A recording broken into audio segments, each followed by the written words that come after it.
जाऊं।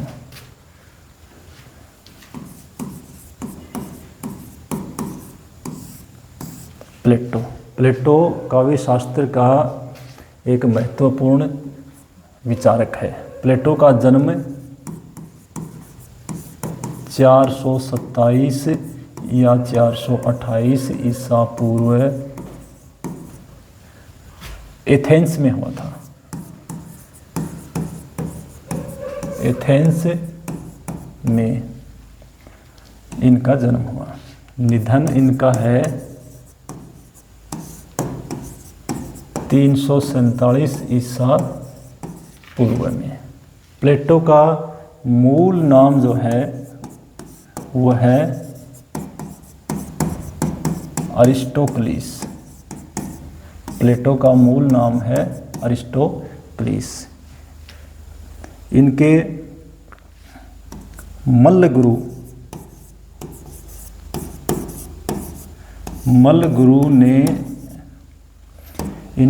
गुरु ने इनका नाम इनके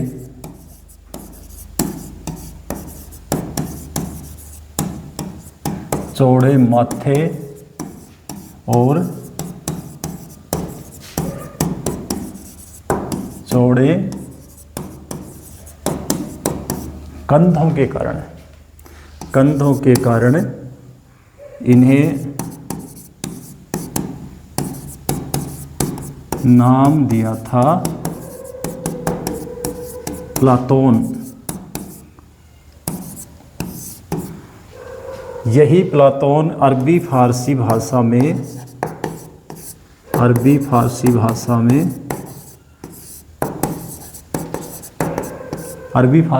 में अफलातून नाम से जाना जाता है।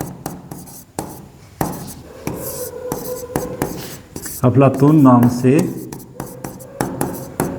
जाना गया।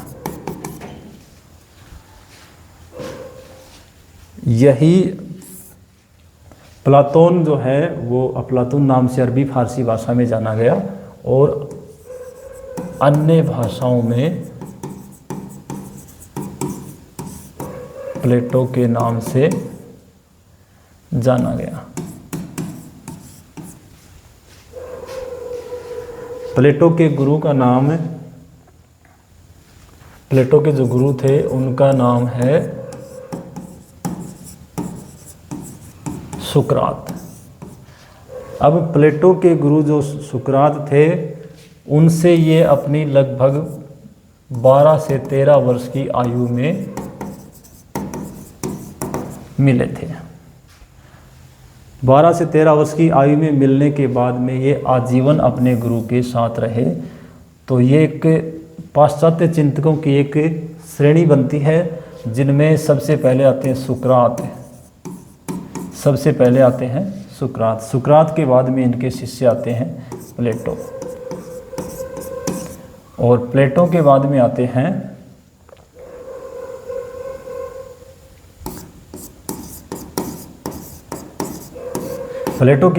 हैं अरस्तु। ये तीन पाश्चात्य काव्य शास्त्र में या पाश्चात्य साहित्य में तीन चिंतक ऐसे माने जाते हैं जिन्होंने काव्य के सिद्धांतों का पहले उनकी स्थापना करी थी। प्लेटो जब 28 वर्ष के हुए, प्लेटो की उम्र जब 28 वर्ष के हुए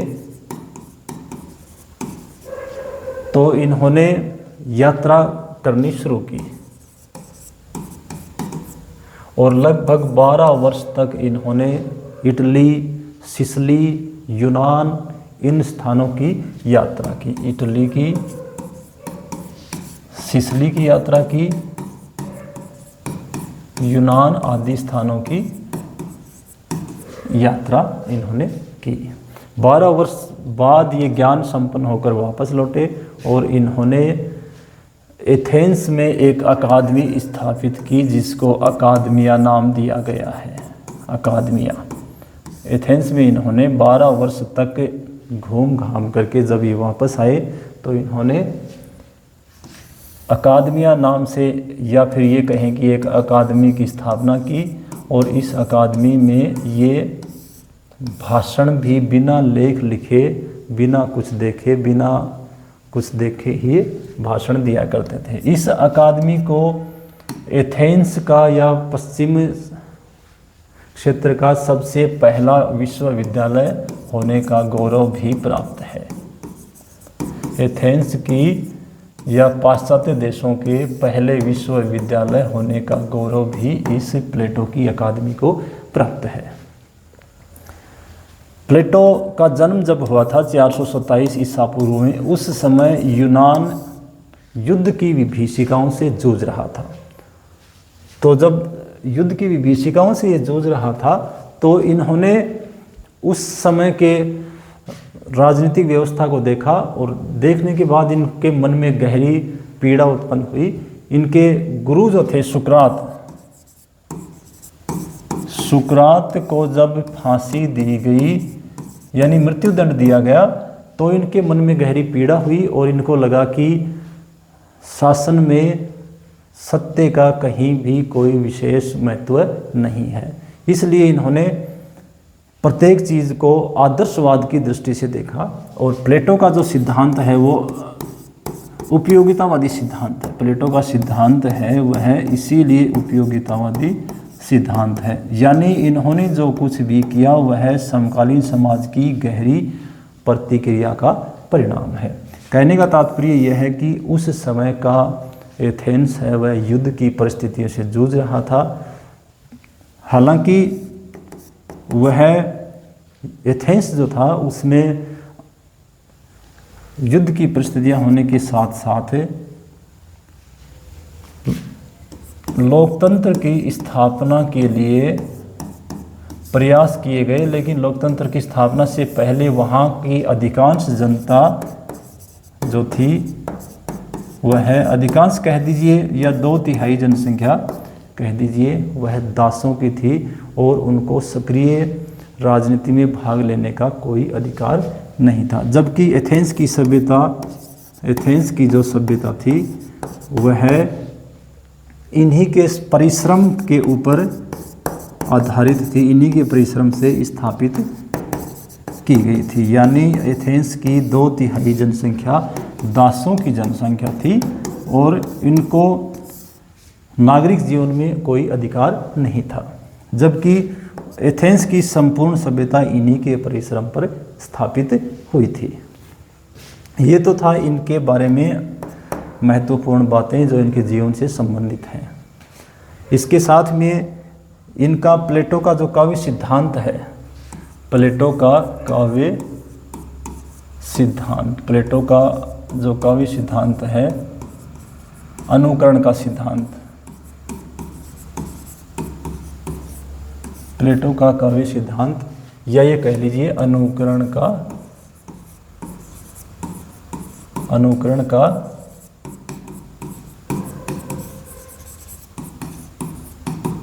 सिद्धांत। सबसे पहले तो हम ये जान लेना चाहिए हमें कि प्लेटो का जो अनुकरण सिद्धांत है, इसके लिए प्लेटो ने स्वयं भी कहा है कि अनुकरण जो शब्द है वह उससे पहले भी प्रचलित था, और सुकरात ने भी इसके बारे में बहुत वर्णन किया है। एथेंस का एक महत्वपूर्ण साहित्यकार था होमर ने 2 ग्रंथ लिखे थे, ओडेसी और इलियड। इसी से काव्य की जो समीक्षा के सिद्धांत स्थापित हुए वो होमर के काव्य से लेकर ही पाश्चात्य काव्य चिंतन में प्रारंभ हुए थे। तो इन्होंने ये कहा है कि अनुकरण जो है वह उससे पहले भी प्रचलित रहा है और उसके बाद में भी प्रचलित रहा है। इन्होंने ये कहा कि काव्य का जो सिद्धांत है, काव्य हमेशा अनुकरण के द्वारा लिखा जाता है। काव्य हमेशा अनुकरण के द्वारा लिखा जाता है, और इस अनुकरण का बाद में इतना ज़्यादा असर हुआ कि बाद के साहित्यकारों ने, चाहे वह अनुकरण की कुछ भी व्याख्या कर रहे होंगे, लेकिन सभी साहित्यकारों ने यह माना कि काव्य अनुकरण का ही परिणाम है। काव्य जो है वो अनुकरण का परिणाम है। सभी साहित्यकारों ने ये माना कि काव्य अनुकरण है, चाहे वह प्रकृति का अनुकरण होगा, चाहे वह कला का अनुकरण होगा। हालांकि उन्होंने अनुकरण की व्याख्या अलग अलग या भिन्न दृष्टिकोण से की होगी। अनुकरण की व्याख्या भिन्न दृष्टिकोणों से की होगी। जैसे स्वयं प्लेटो ने भी अनुकरण को है बताया है और सत्य से तिगुना दूर बताया है। इनके बाद में अरस्तु ने जो है अनुकरण का जो सिद्धांत है उसमें अनुकरण शब्द की व्याख्या करते हुए ये कहा कि यह मूल वस्तु का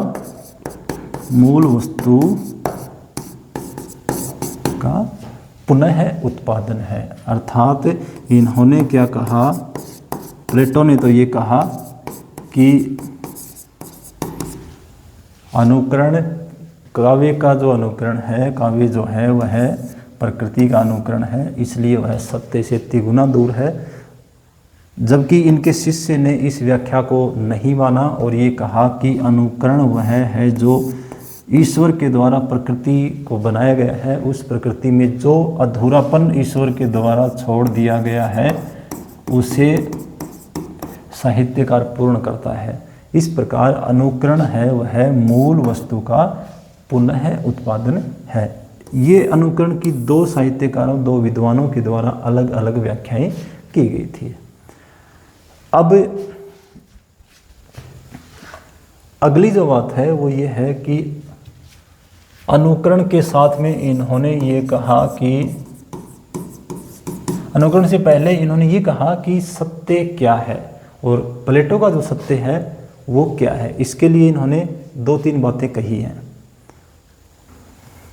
प्लेटो का सत्य, प्लेटो का सत्य संबंधी विचार। सत्य के ऊपर विचार करने के बाद में इनके अनुकरण के सिद्धांत पर हम चर्चा करेंगे। सत्य संबंधी विचार। इन्होंने सत्य को तीन प्रकार का माना है। पहला सत्य है मूल सत्य, मूल सत्य। दूसरा सत्य माना है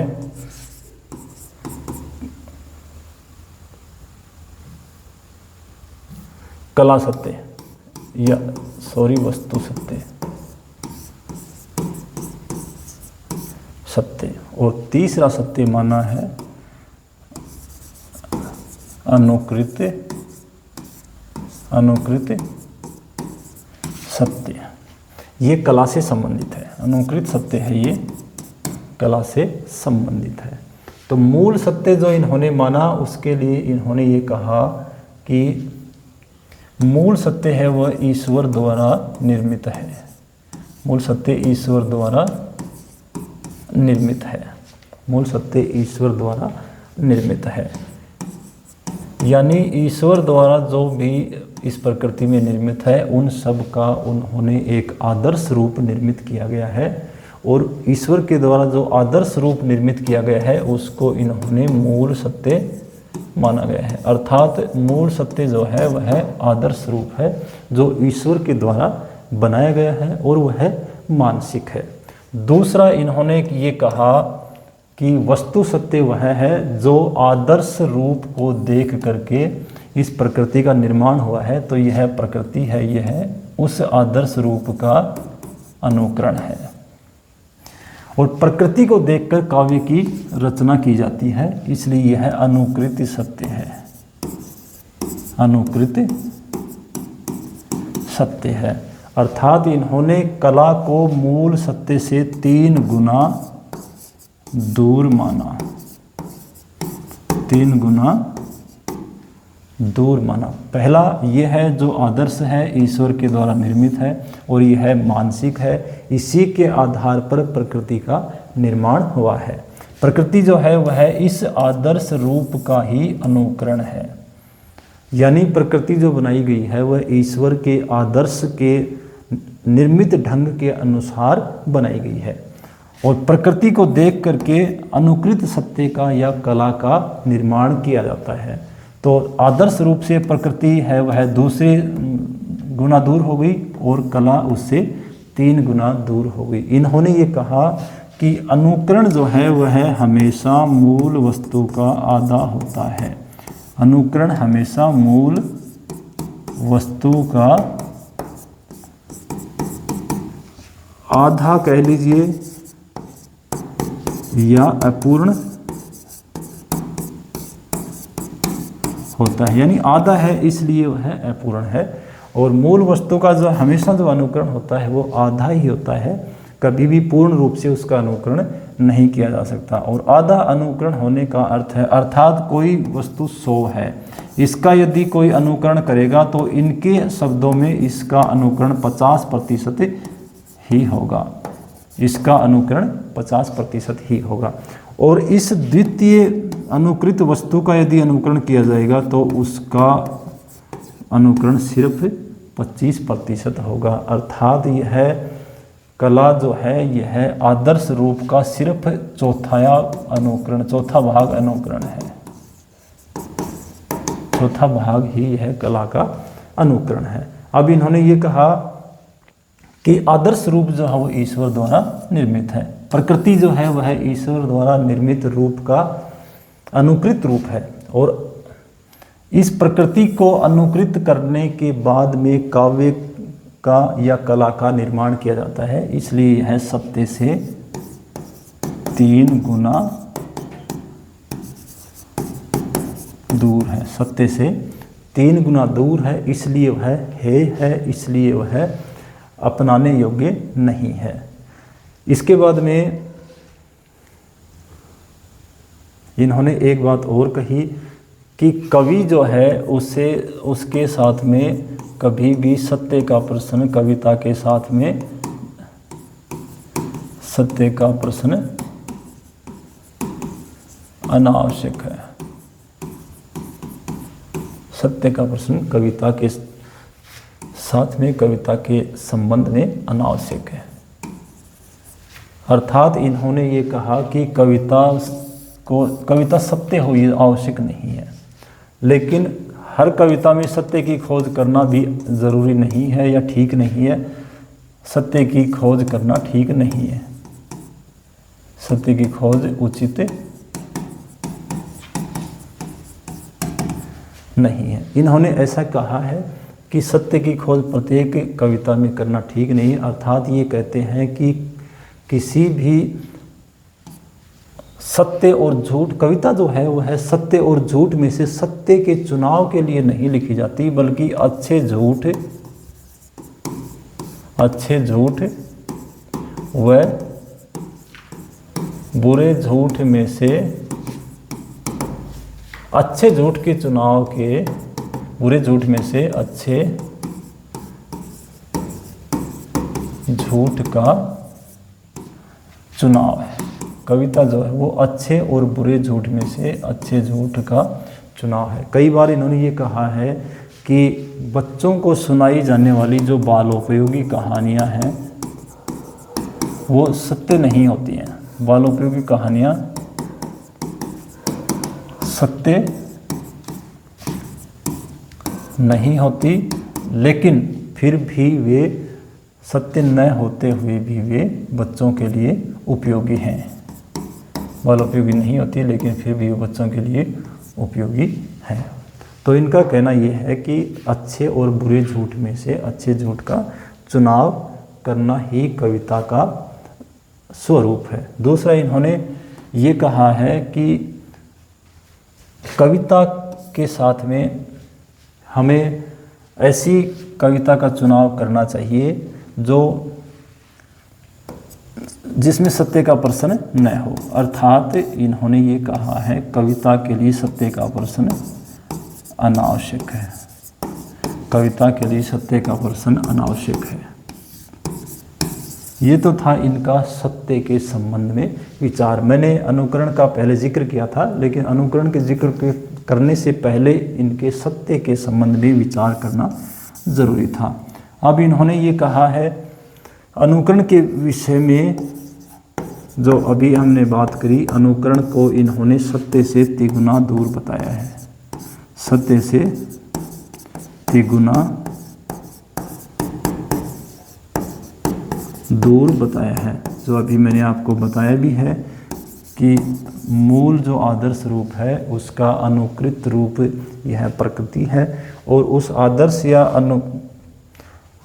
या मानसिक रूप, जो आदर्श रूप है वो मानसिक है, और उसका अनुकृत या उसके ढंग पर बनाया गया जो रूप है वह प्रकृति है, और प्रकृति के आधार पर बनाया गया रूप कला या काव्य है। इसलिए वह सत्य से तिगुनी दूर है, और इसीलिए उसे आदर्श राज्य में उपयोगी नहीं माना है। इसके लिए इन्होंने अनुकरण के लिए एक बात ये कही,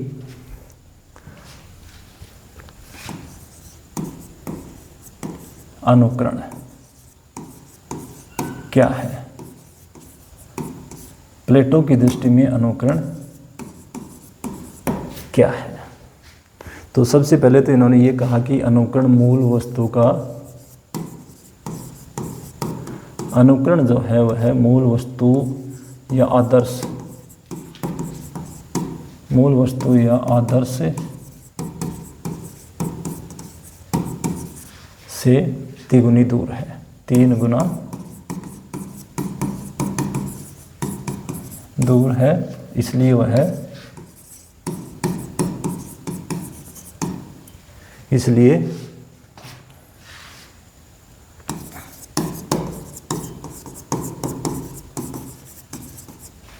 अस्वीकार्य है। अब इन्होंने ये कहा है कि एक तो पहला जो है वो ये है कि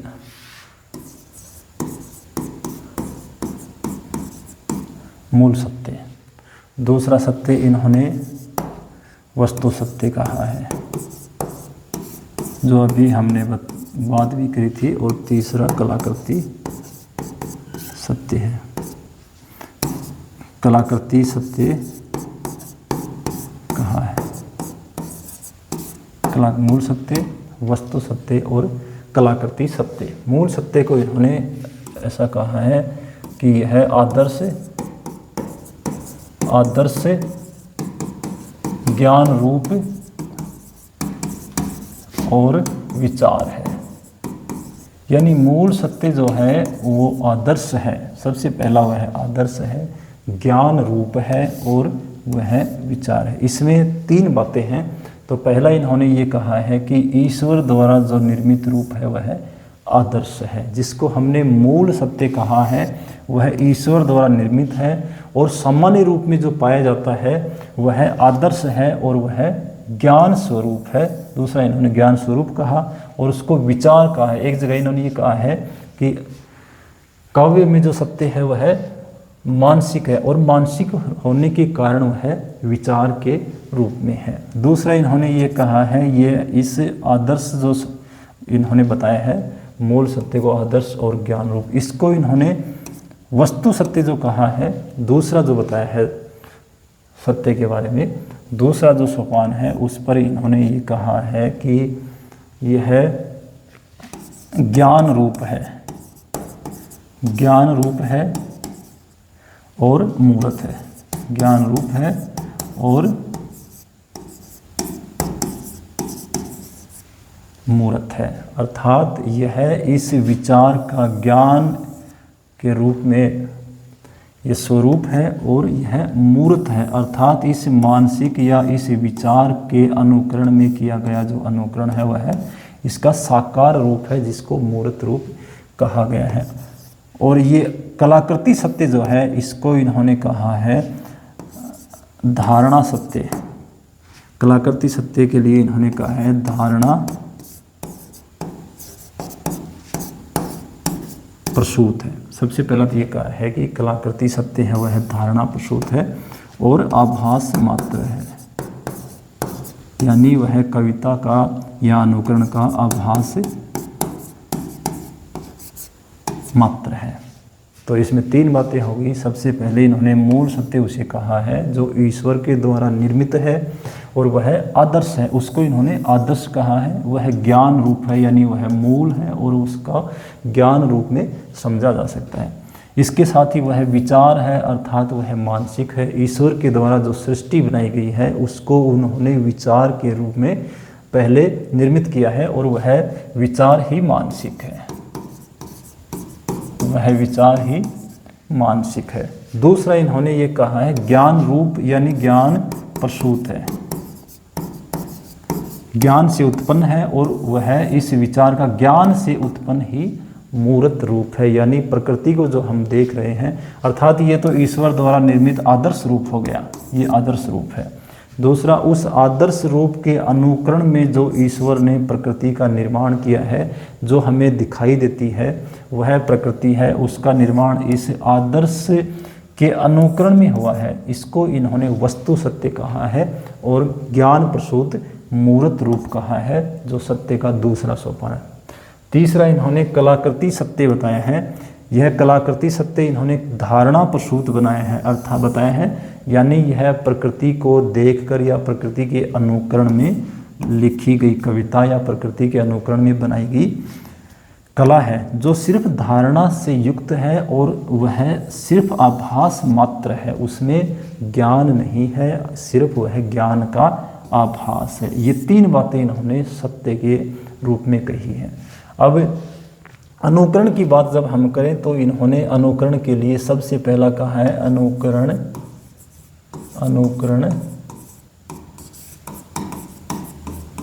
सत्य से तिगुना दूर है। अनुकरण सत्य से तिगुना दूर है, इसलिए वह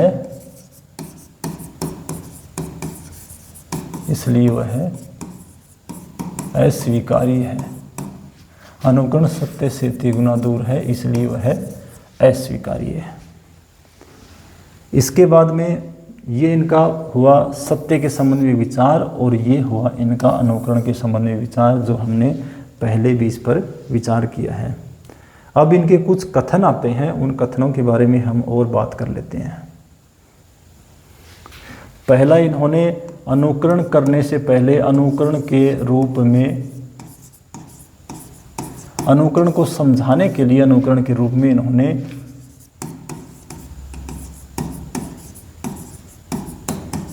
समझाने के लिए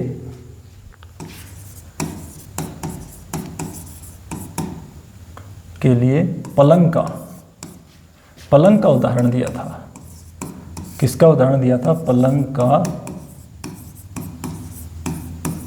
उदाहरण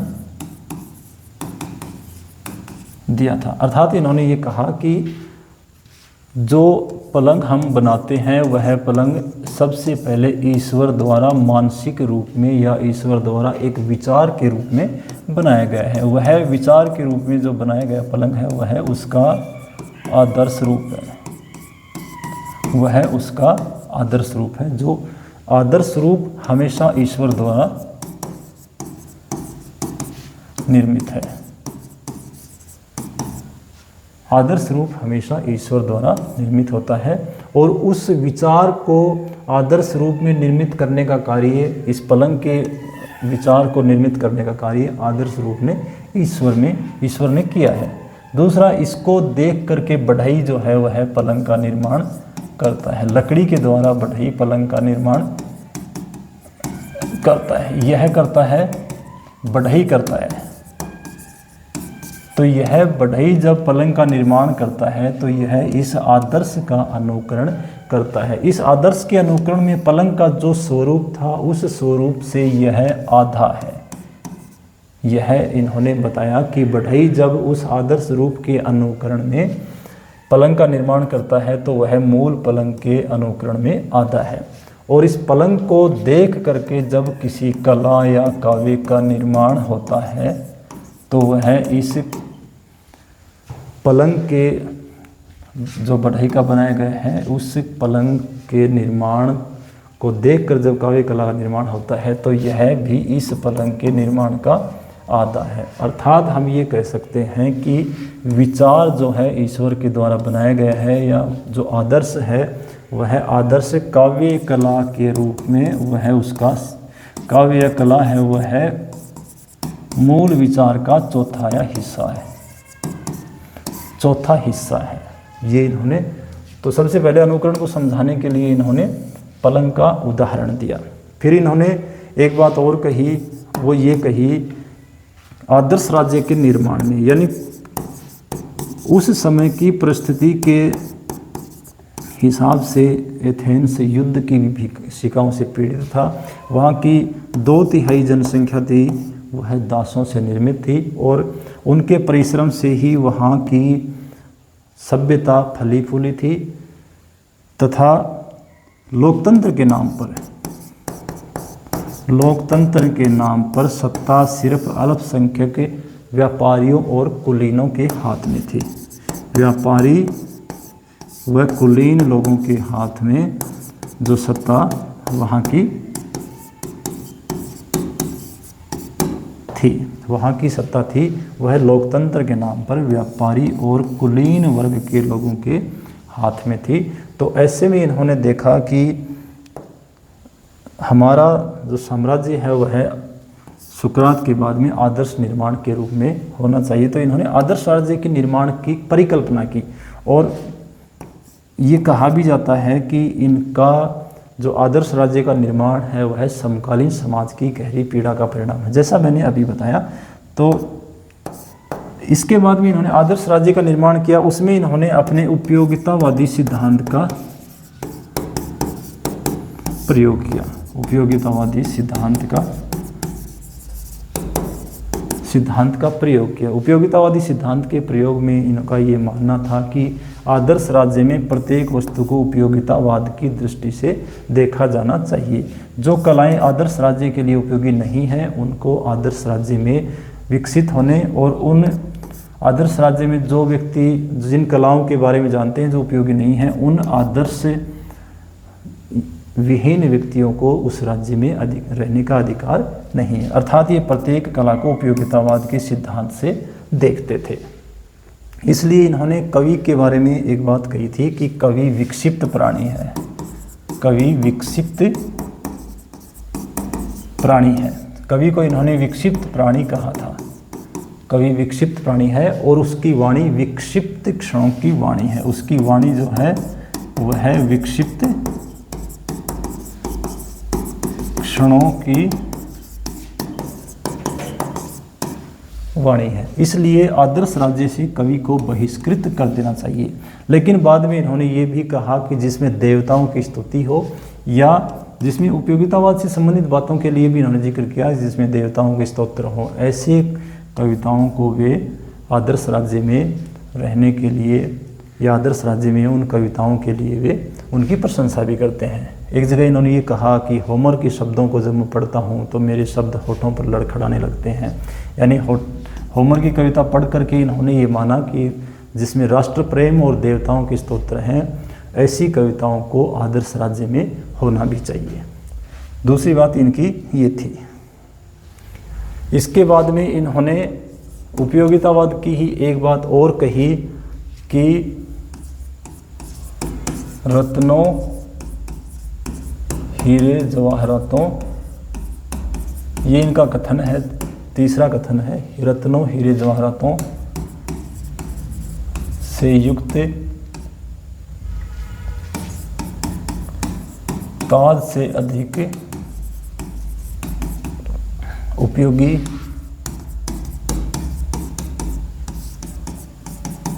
एक गोबर की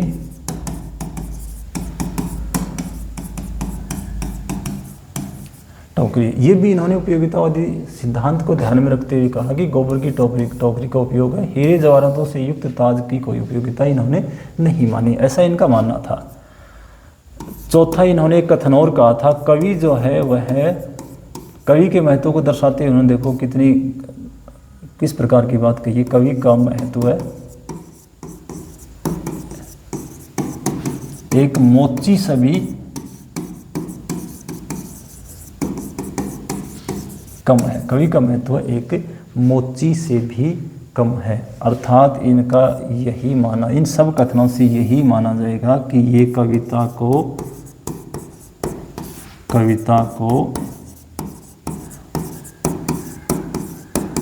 उपयोगितावाद के दृष्टिकोण से, कविता को ये उपयोगितावाद के दृष्टिकोण से देखते थे।